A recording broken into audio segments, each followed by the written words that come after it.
legitimizing new states and dynasties. West Francia and its new dynasty. The vision of a permanent universal Carolingian monarchy ended with Charlemagne's grandsons. The ensuing division had its roots not only in the personal ambitions of the sons of Louis the Pious, but also in the differences between the regions of the empire, differences that acted as centrifugal forces and gathered more and more strength during the turbulent 800s and 900s. Historiography promptly mirrored these changes by producing an abundance of regional annals and chronicles. In 987, the western branch of the Carolingians lost its power to Hugh Capet. This seemed to be merely a dynastic change, but it actually was a major step toward the consolidation of what would become the Kingdom of France. To the degree that historians use their talents in the service of the new Capetian rulers, they helped define the new state. They were mostly clergymen who lived and worked in monasteries or as members of cathedral chapters, and often hoped to establish significant connections between their institutions and the new dynasty. Particularly successful in that endeavor were the cathedral chapter of Reims and the monks of St. Denis. Reims was chosen as the location for royal coronations, and St. Denis as the burial place of kings and the depository for the royal insignia and the war banner. Already in the 9th century, Archbishop Hincmar of Reims had written a history of the West Frankish region. Nearly a century later, Flodord, a clergyman of the cathedral chapter of Reims, wrote an annalistic account of the years from 919 to 966. He, together with clerical hierarchy at Reims, clearly favored the cause of Hugh Capet.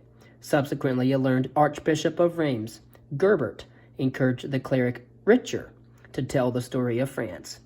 Richer's enthusiasm for the Romans was less important than that his narration of the recent past up to 995 consistently stressed that the Capetians succeeded the Carolingians quite legally, and hence were the true guarantors of continuity. The story of the new Anglo-Norman kingdom. After the year 1066, the voice of the victors was the loudest. The song of the Battle of Hastings, which some have described to Guy, Bishop of Amiens, and others to William of Jumièges, set the tone for how the Norman victors would justify the event, which once more shattered continuity for the peoples of the British Isles. William was the blessed king, supporter of justice and peace of the homeland, a foe of foemen, and protector of the church. The defeated King Harold was a perjurer and a murderer of his own brother, a total villain. William's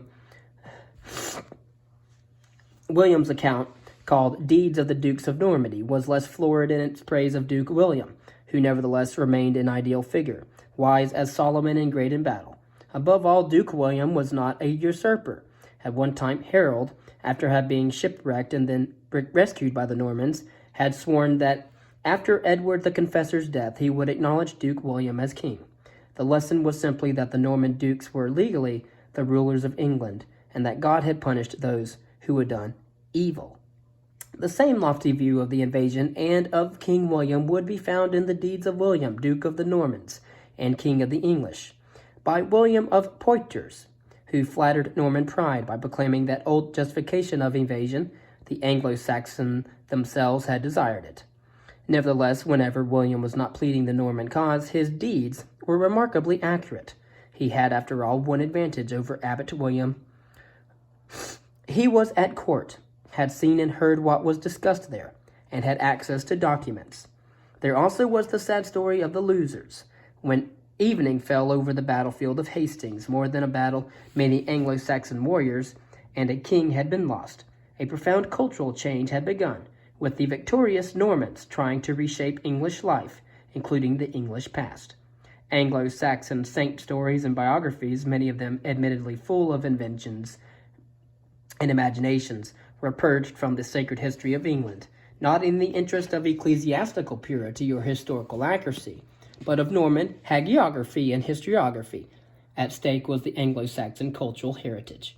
For a while, the great Anglo-Saxon historical enterprise, the Anglo-Saxon Chronicle, continued in some monasteries, particularly at Peterborough, and a few of its versions reached well beyond 1100. Alas, the record became thin, at times recording mainly events at the monastery at Peterborough. In the end, the Anglo-Saxon Chronicle faded away, despite all efforts and dedication. The ruling class now spoke Norman French, and the ecclesiastical elite used Latin. Deprived of its cultural matrix, the Chronicle, with its Anglo-Saxon text and point of view, became an anachronism kept alive only in a few Latin versions which were not as harshly affected by the eclipse of the Anglo-Saxons. As the bitter memories of the year 1066 weakened and the cultural collision lost some of its fury, a new breed of chroniclers, the Anglo-Norman historians, began to shape the image of the past. In their histories, Norman England itself was no longer an issue. They already wished to demonstrate continuity in English history by fusing the English and the Norman components without harm to either. They were preceded by Admer, a clergyman at Christ Church, Canterbury, who witnessed the fierce clash between his hero St. Anselm and the Archbishop of Canterbury and William II, and wrote about it in his Historia Novorum in Anglia, which complemented his life of St. Anselm. Admer, a man of close to St. Anselm, produced remarkable works because he knew the persons who mattered, heard their discussions, could copy correspondence, and understood the issues. He even reproduced letters and official documents. In referring to one letter, he explained its inclusion. In the future, the letter in the next, may be of use to someone in dealing with like matter. Admer was dwarfed by two historians who became the main shapers of the new Anglo-Norman view of the past, Orderic Vitalis and William of Malmesbury, both of whom came from a mixed Norman and Anglo-Saxon family and died in the 1140s. Orderic had the broader vision. His ecclesiastical history of England and Normandy turned into a universal history with a proper sacred core, which began with a life of Christ, giving devout praises to him who is the Alpha and Omega. Orderic offers a glimpse of how medieval chroniclers struggled with the task of compiling their material. He properly consulted the authorities, Eusebius, Jerome, Orosius, and Bede, for the early period of the history, but once their accounts ended, he mournfully conceded that henceforth I shall be forced to make laborious researches through the writings of other fathers of the Church, while I endeavor to bring my history of past events down to the present day. Orderic did his work well and produced a wide-range history up to 1141 that demonstrated the sacred dimension of the many diverse events that it covered. As for the invasion of 1066, Orderic maintained that England, desecrated by the cruelty and perfidy of Harold, was on her way to ruin. The Normans, although they may have been warlike, troublemaking, ambitious, and deceitful, reformed the English monasteries and upgraded the church on the Isle.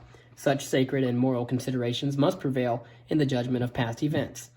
William of Malmesbury, in his Deeds of the Kings of the English and English History from the Saxon Invasion to 1120, and the Deeds of the Archbishops and Bishops of the English from the Conversion of the Anglo-Saxons to 1125, showed a brash young man with vigor and gusto who wished to display his learning. The second work particularly turned into an encyclopedic survey of English seas by a man who loved to travel and foreshadow the antiquarian interest of latter centuries, when he described in great detail locations, buildings, and monuments. He also knew how to reconstruct the past from documents, although he had no way to distinguish the genuine from the forged document. The recent history, which added the story of the years from 1128 to 1142, betrayed a more cautious and chastened man, a change befitting in a way the period of troubles under King Stephen. William's works were read widely since the Roman historians, particularly Suetonius, had taught him how to write well, characterize persons vividly, and use plenty of anecdotes and stories. His overall aims of edifying people and celebrating England proved no barrier to entertaining stories, even questionable ones. While William's works reached a literary level superior to that of preceding chronicles, he remained a careful, accurate, and conscientious writer. That impression was not marred by his frank adoration of his patron, Robert, Earl of Gloucester. and of his own Malmesbury monastery, few chroniclers resisted such obvious obligations. But as for the invasion of 1066, that touchstone of historians, the Normans came out of it as brave soldiers, proud people, and sponsors of outstanding church architecture, while the Anglo-Saxons were viewed as inferior soldiers and as people given to the vices of drunkenness, gluttony, and lust. In view of these differences, God's judgment at the battlefield of Hastings could not surprise anyone. Another 12th century chronicler, William of the Augustinian Priory at Newburgh, has impressed modern historians by his accurate observations and scruples over the reliability of testimony. He tried valiantly to counteract Geoffrey of Monmouth's influence. Nevertheless, William was no forerunner of modern critical historians, as the 19th century historian E. Freeman proclaimed. In William's impressive History of English Affairs to 1198, the world was still a unity in which the natural and the spiritual were uniquely and not diametrically fused together. William simply applied rational analysis to all of it. Kings were evaluated with the habits of a skeptical mind rather than those of a pious admirer. Still, the lengthy dissertations on demonology, including discussions of vampires and incubi, presupposed a belief in demons. It also may well have been that William criticized Geoffrey not only for reaching out into the fantastic, but because William had no love for the Welsh and the Scots. Italy and the Normans. A poverty of records persists concerning the area which had exported its culture for centuries and in which the great Christian Rome was located. The area was now as unimportant in historiography as it was in politics. The collapse of the Carolingian power in the 9th century brought turmoil to imperial Italy in the north. The Gesta Berengari reported one attempt made on behalf of stability by Berengarius, a great-grandson of Louis the Pious, who, according to his partisans, ruled from 888 to 924. The type of politics which prevailed in the historiography it fostered was well demonstrated by Liutprand, a Lombard who became Bishop of Cremona and set out to write a grand history of much of Europe and ended up producing the Antipodosis, usually rendered in English as a Book of Vengeance. This Berengar, who is now not king but rather despot of Italy, and his wife Willa, who because of her boundless tyranny is rightly called a second Jezebel, and because of her insatiate greed for plunder, a Lamia vampire. Actually, in trying to tell about those misdeeds, Liutprand painted a picture of Italian political life in the 10th century, replete with brutality and brutally fought wars, massacres, and courts with intrigues, concubines, and debauchery. He also left his embassy to Emperor Nicephorus Phocas in Constantinople, whose chief value is its disclosure of the hostility and lack of understanding between the Latin world in the west and the Greek world in the east. In the 11th century, the Northmen feared and hated as the invaders and destroyers of the 800s and early 900s became the great state builders. They had already shaped a political structure among the Russians, and in 912 had become vassals to the French king. Then, in 1066, they conquered England, and about the same time created a Norman state in southern Italy. On the latter event, we have a well-informed report from a monk called Amatus. In his history of the Normans, only concerned for his Monte Cassino monastery's relations with the Byzantines, kept his sympathies for the Normans in check. Most other historians, among them Gottfried Malaterra and William of Apulia, wrote on behalf of the new Norman rulers. William even put his Sicilian history into the form of a verse epic, because the Normans were still reciting their epic stories of the past. These histories felt a strong obligation to justify the blatant Norman grab for power and territory. Why did Normans travel so far afield, and what right did they have to a kingdom in southern Italy? The historians knew that landless Normans had fought as mercenaries of Byzantium in the Byzantine attempt to conquer Sicily. Then, deprived of their share of loot and left unpaid, they went to Italy and began the campaign which ended in 1071, with the ouster of the Byzantines from the peninsula. However, such an accidental satisfaction of land hunger did not make for legitimacy. Therefore, Amatus interpreted the Norman conquest as a fight against schismatics and oppressors. Leo of Ostia in his Chronicle of Monte Cassino, portrayed the Normans as helpers of the Apulians, who could no longer endure the arrogance and insolence of the Greeks, and hence rebelled. William of Apulia even considered the Normans to have been God's instrument for expelling the Greeks from Apulian soil. Historians outside Italy dropped all noble pretenses and attributed their Norman-Italian venture to quarrels in Normandy that sent some Norman nobles to Rome, where the Pope diverted them to the south. Norman legitimacy also supported by demonstrating the brilliance of Norman dukes and kings, who were compared not to the rulers considered wise by medieval historians such as David, Augustus, or Constantine, but to marital heroes such as Charlemagne, Caesar, Alexander the Great, or Achilles.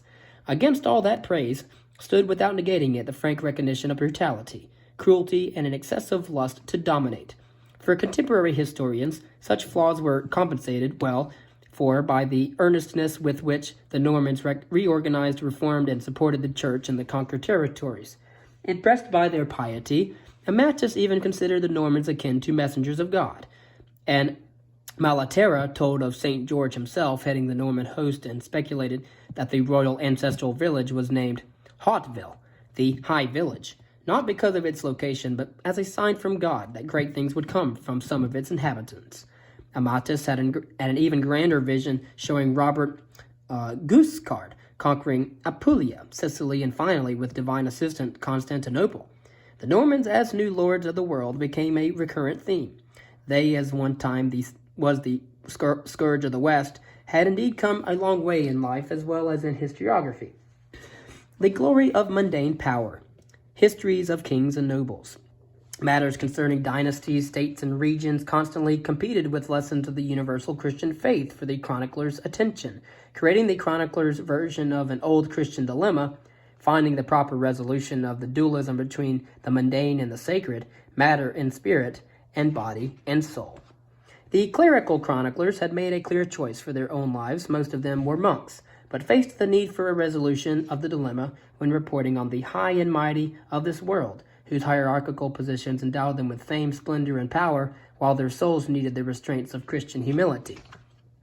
What, then, was the proper image to be drawn in chronicles of the renowned French and English kings? Was it that of a lofty ruler performing admirable and useful deeds, or that of just another sinner who was temporarily elevated over others by God? In the main, chroniclers answered the question by supporting the legitimacy of ruling dynasties, praising the piety of rulers, and from time to time reminding readers of the proper contempt of the world. The legitimacy of the dynastic change from Carolingians to Capetians in 987 remained an issue in French history for many, many years. Those opposed to the Capetians found the history of the Franks from Sens to 1015 useful. It was one filled with distortions, name-calling, and accusations of usurpation against Hugh Capet. Despite or because of that, the history found plenty of copyists and users, including such well-known historians of the 12th century as Sigebert of Glimbu and Hugh of Fleury. During the 11th and 12th centuries, the Capetian kings in turn were well served by historians willing to present the Capetian cause in royal biographies. Capetian rulers were still gathering strength when Helgald, a monk from Fleury-sur-Loire, wrote the life of Robert the Pious. In it, Robert emerged as a saintly figure. Apparently, at that time, humility and a strong faith served Capetian kings better than armed strength, of which they had little. In the 12th century, Suger, the abbot of St. Denis, wanted in his life of King Louis VI, the Fat, to raise him a monument more durable than bronze, whose memory no vicissitudes of time can erase. Again, the vicissitude means change in life or change in circumstance. The young Louis was portrayed as a benefactor of churches and orphans, while the older Louis appeared as a military hero. In any case, the king was God's steward on earth. Suger's fame in royal service, he administered the realm while St. Louis VII participated in the Second Crusade, made St. Denis more than ever the center of historiographical support for Capetian kings, but even for Suger, there were limits to the king's service in the cause of faith. After the Second Crusade had failed, Suger called for a new crusade, but this time neither the king nor the French high nobility must participate, since they must attend to the business of the French kingdom. In the 12th and 13th centuries, the writing of royal biographies was stimulated by a growing fashion for romance histories, which, as it happened, coincided with the reigns of a few energetic kings who transformed the royal court into a true center of power. And so the French kingdom from the 12th to 13th centuries was a center of true power. Typical royal biographies at the border of historiography and literature came from Rigord, a monk of St. Denis, who celebrated the life of Philip Augustus in hexameters, and from William the Breton, who continued the biography in his Philippidor. The new power and complexity of the French monarchy found a better mirror in the History of St. Louis by John of Joinville. John was over 80 years old when he wrote his work in the early 1300s, and Louis the Ninth, the saint, had been dead for over 35 years. Since flattery could be accomplished little in such a case, one can believe John when he speaks of a king who governed himself at all times according to the will of God and the church and for the good of his kingdom. When he calls the royal endeavor to make North Africa Christian again a great illusion, and when himself a noble, he disapproves of the loss of traditional rights suffered by the nobles through the continuous extension of royal power. With all their faults as histories, the royal biographies inspired admiration for France's rulers and provided lessons for future kings. They most certainly had a broader impact on contemporaries than the Grandes Chroniques de France, a quasi-official history of France from 371 to 1381. From the time of Abbot Suger, one of the original compilers, the monks of St. Denis were the authors and keepers of these chronicles. As times went on, the chronicles would eventually overtake the royal biographies in influence. The grandeur of kings and powerful nobles had always fascinated English chroniclers. Now, in the 12th century, that fascination found a new stimulus when the fashionable French literary genre of the chanson de geste, or song of heroic deeds, made its way into English historiography. In these chansons, less was said about the piety of nobles than about their deeds, characters, motives, and loves, and truth was not what actually happened, but a mixture of the actual, the ideal, and the imagined. Typically, a real figure of history was transformed into a heroic figure by the addition of fictitious elements. For example, El Cid or Roland. In that genre, elements of the old epic oral traditions resurfaced and were welcomed, this time not only to inspire but also to entertain. Although in England, an early work in that vein had already appeared in the middle of King Stephen's turbulent reign, Guymar's vernacular and versified History of the English. It was the brilliant kingship of Henry II which brought to a peak Romance historiography. It helped that the king's martial connection with Anjou was one more bridge to France. Henry II himself encouraged Was, a clergyman of Caen, to write the Roman de Rou, with its story of Norman dukes and Anglo-Norman kings. Although Wace never finished that work, he completed his Roman de Brut, a romanticized version of Geoffrey of Monmouth's History of Britain. With its fortuitous combination of exciting tales and literary skills, it became a popular favorite in England for centuries to come. Another author, Jordan Fantasme, recited in a verse chronicle the deeds of less renowned nobles. In his work, heroic and Christian ideals were linked once more in earnest. Nobles fought well and gallantly, failed to live up to Christian commandments, were punished by God, and were finally forgiven as penitent sinners and blessed by God's grace. Henry II's successor, Richard I, the Lionheart, provided an ideal subject for a heroic history, and not only because of his adventures during the Third Crusade. In his chronicle of the time of Richard I, Richard of Devizes turned all of Richard's rule into a sort of chanson de geste, or song of heroic deeds. The king was a shining hero, while his opponents, especially Philip Augustus, were villains with souls darker than a moonless night. When the forces of darkness and of light confronted each other, dramatic battles were fought with lances and arrows traversing the sky, shields clashing and swords whistling through the air. Women, occasionally celebrated as warriors, usually were beautiful, virtuous, and much courted. Richard of Devizes succeeded in making all this palatable because he had learned about good style from his tutors, Virgil, Ovid, and Horace, writers of classical antiquity. From the ancients, he also accepted his decidedly unheroic love for satire, which acted as a counterpoint to exaggerated tales of the praise and glory. With the attention of historians focused on the motives and deeds of kings, great heroes, and powerful nobles, the crucial development which saw English royal government acquire much institutional stability and sophistication remained in the shadows. The process proceeded slowly, quietly, and against much resistance, but with few incidents as dramatic as Henry II's conflict with Thomas Becket. Only a handful of works, written mostly by clergymen who knew the court or served as public officials, described elements of that development in Anonymous Chronicle. It is often ascribed without proof to Benedict, abbot of Peterborough.